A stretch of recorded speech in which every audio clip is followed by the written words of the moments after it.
siya, no, Gabi? Buti na lang pwede tayo isama paminsan-minsan sa shoot ni Ate Love. Gabi, ready ka na ba sabihin sa amin yung sikreto mo? Gabi, kaya nga tayo sinama ni Ate Love dito sa probinsya para relax ang atmosphere.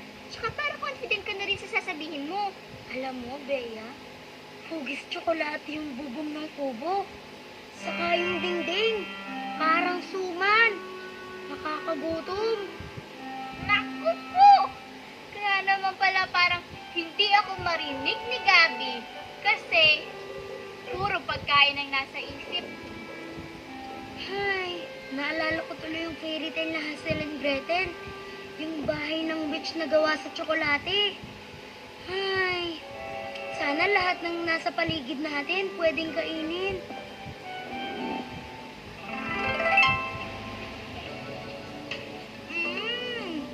Yummy!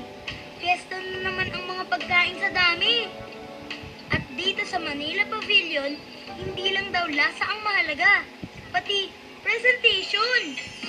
Kaya nga para maging mas kaengga-engganyo ang pagkain, mga eleganteng centerpiece o display ang kanilang secret. Pero oops, hindi gawa sa kahoy o plastic ang mga ito, kundi sa pagkain din mismo. Mahinulma mula sa asukal, inukit mula sa tsokolate, at aba, pati kalabasa, hindi nagpahuli. Ang tawag daw sa sining na to, food carving.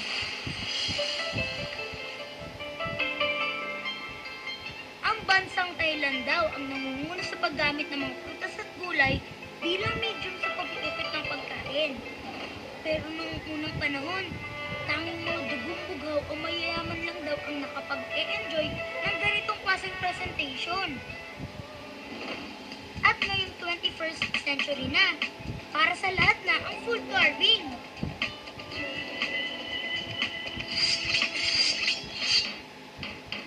Si lahat daw ng prutas, ang watermelon o takwan, ang top choice pagdating sa carving. Bukod kasi sa madaling ukitin, angat din daw ang magandang kombinasyon ng mga kulay ng pakwan.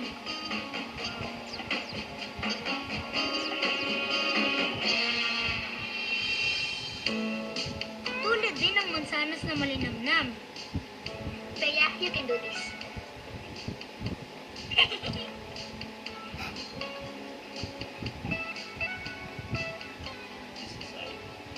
Mas madaling kainin kaysa ukit-ukitin.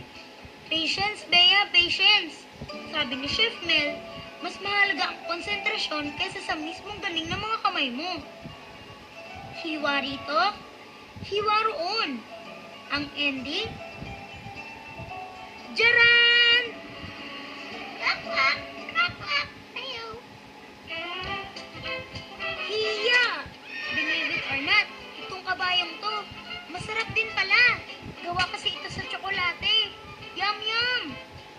At dahil malapit na ang Pasko, portrait naman ni Santa Claus ang next project namin ni Chef Mel.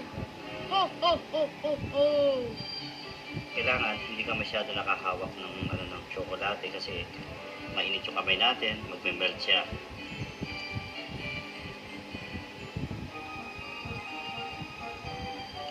Ito ang the best part dito. Lights! Camera! Action!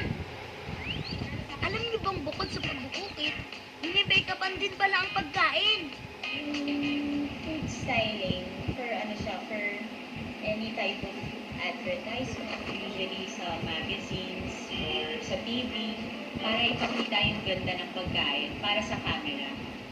Mainit daw kasi at kadalasang nagtatagal ang isang commercial o photoshoot. Kaya ang mga food stylist to the rescue!